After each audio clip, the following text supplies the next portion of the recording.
उसका देखा आपने कि कॉलर की भी दिलचस्पी जग गई, तो क्यों नहीं इस पर थोड़ा सा और प्रकाश डालें कि एक तो रही बात जो आपने पहले बताया था कि महिलाओं को जो घर खर्च मिलता है उस पर टैक्स की देनदारी, लेकिन दूसरा मुद्दा यह है कि जो गिफ्ट मिलता है उस पर टैक्स की देनदारी क्या कहती है। तो गिफ्ट कई प्रकार के होते हैं, कई बार कैश में गिफ्ट मिल जाता है, महिलाओं को गोल्ड से बड़ा लगाव होता है, कई बार ज्वेलरी के तौर पर अच्छा खासा गिफ्ट मिल जाता है, या फिर कोई दूसरे गिफ्ट मिलते हैं।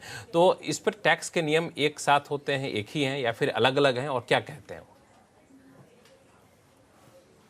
बिल्कुल लक्ष्मण जी, ये बहुत ही रोचक सवाल आपने पूछा और हमारे दर्शकों के लिए ये जानना भी इतना ही ज़रूरी है।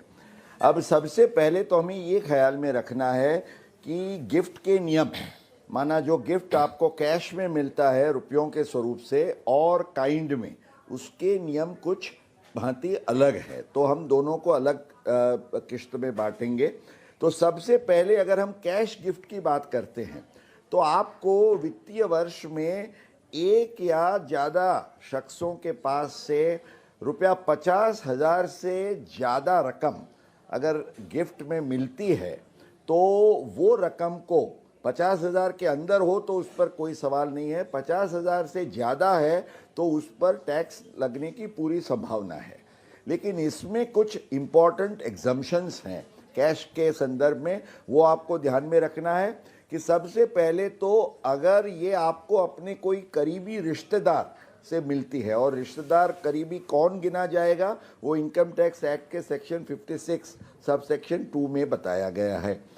और इसके अलावा अगर आपको वेडिंग पर, माना किसी की शादी पर, अपने लड़के या लड़की को अपनी शादी पर गिफ्ट मिलती है तो वो 50,000 से ज़्यादा भी हो तो उस पर टैक्स का कोई सवाल नहीं है। तो एक तो रिश्तेदारों की गिफ्ट, दूसरी शादी में मिली गिफ्ट, और तीसरी इम्पॉर्टेंट एग्जम्पशन जो है वो है अगर आपको किसी की वसीयत या आपको सक्सेशन में या इनहेरिटेंस में मिलता है पैसा तो उस पर भी टैक्स नहीं है।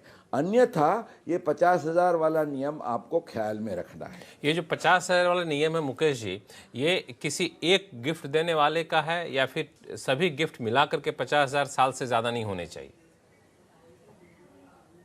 बिल्कुल लक्ष्मण जी, जैसे मैंने बताया कि वित्तीय वर्ष में एक या ज़्यादा शख्स के पास से एक या उससे ज़्यादा राशि में मिली हुई रकम कुल मिला के 50,000 से अगर ये ज़्यादा होती है, पर मैंने जैसे बताया रिश्तेदारों की गिफ्ट को अलग रख के बिन नॉन रिलेटिव्स की गिफ्ट के लिए ये 50,000 का मायना रखता है। और इसमें भी अगर ये इन काइंड है, जैसे आपने बताया सोने चांदी की गिफ्ट हो, अब ये काइंड वाली गिफ्ट्स में हर एक गिफ्ट पर ये 50,000 का नियम जो है वो लागू पड़ना ज़रूरी नहीं है।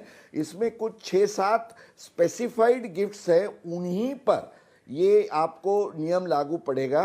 तो क्या कौन कौन सी गिफ्ट्स इन काइंड का इसमें समावेश किया गया है? तो सबसे पहले तो जैसे प्रॉपर्टी है, इमोल्ड प्रॉपर्टी है, फिर ज्वेलरी एंड ऑर्नामेंट्स है, गोल्ड सिल्वर जिसको हम बुलियन कहते हैं उसका भी समावेश किया है, फिर शेयर्स या सिक्योरिटीज़ म्यूचुअल फंड्स का भी इसमें समावेश होगा, बॉन्ड्स होंगे, और इसके सिवा कोई वर्क ऑफ आर्ट है, कोई पेंटिंग है, कोई आर्ट वर्क है, तो ये सब जो है इसको 50,000 के दायरे में गिना जाएगा।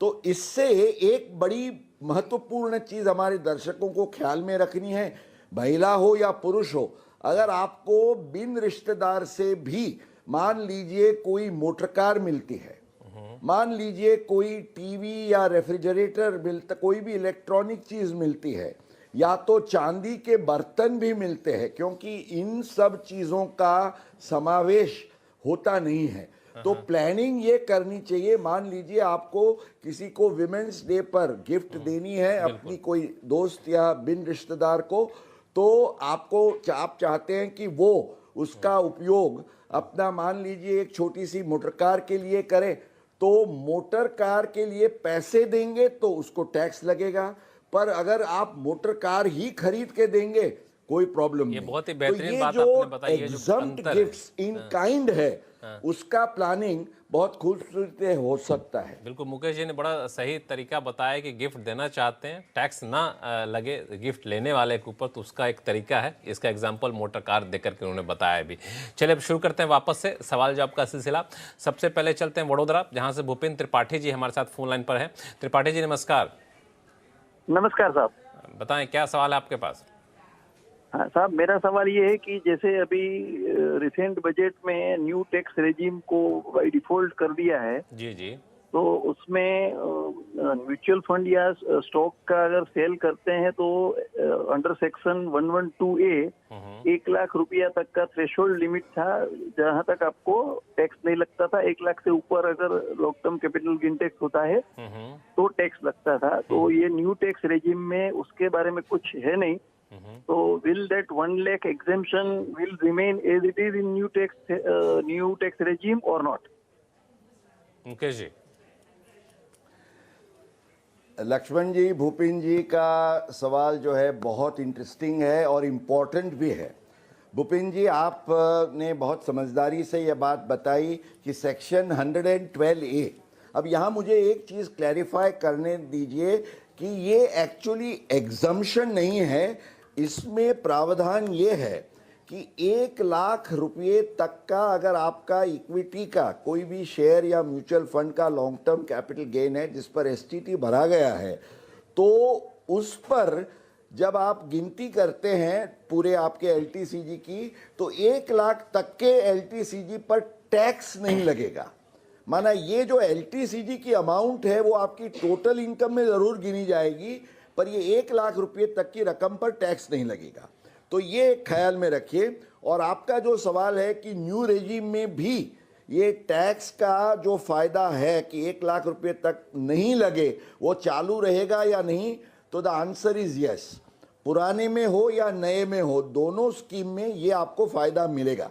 पर यहाँ आपको ध्यान में रखना यह है, मान लीजिए आप 7 लाख रुपये के दायरे में नई स्कीम में ज़ीरो टैक्स का प्लानिंग करने जा रहे हैं, तो उस समय पर आपको ख्याल में ये रखना है, मान लीजिए आपकी 6.5 लाख रुपये की आपकी सैलरी या इंटरेस्ट की इनकम है और 1 लाख रुपया आपका ये लॉन्ग टर्म कैपिटल गेन्स है।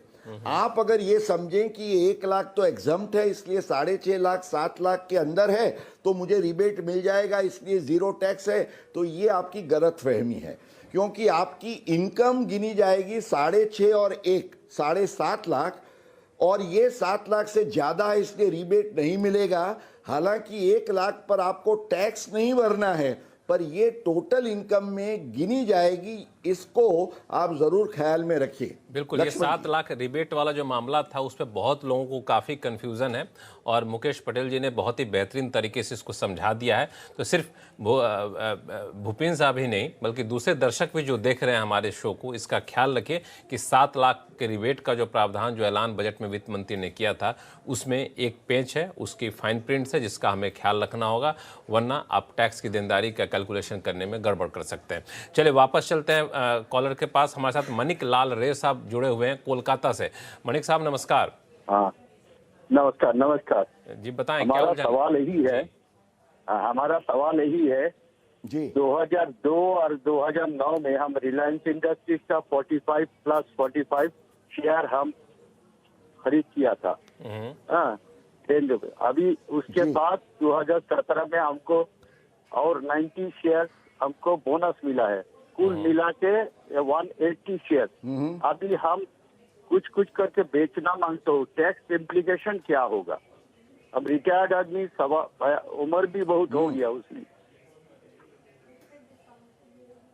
यही सवाल है। मेरे ख्याल से आपका सवाल ये है कि आगे आपने इसको फिजिकल फॉर्म में होल्ड किया था, अब आप इसको डीमैट में अभी कन्वर्ट किया है शायद 3 महीने पहले, और उसको आप अभी बेचना चाहते हैं। तो ये आपने बड़ा एक इंटरेस्टिंग इशू खड़ा किया है कि भाई डीमैट में अगर 3 महीने ही रखे हैं और आप इसको अभी बेच रहे हैं, तो इसको लॉन्ग टर्म गिना जाएगा या शॉर्ट टर्म? हालांकि शेयर्स फिजिकल फॉर्म में तो आपके पास काफ़ी पुराने अरसे से है। इसी पर एक जब डीमैट का ये कानून आया तब 1998 में एक CBDT का सर्कुलर आया, सर्कुलर नंबर 768। उसमें इसके बारे में सब पूरी जानकारी दी गई और उसमें ये कहा गया कि जो आपका एक्चुअल फिजिकल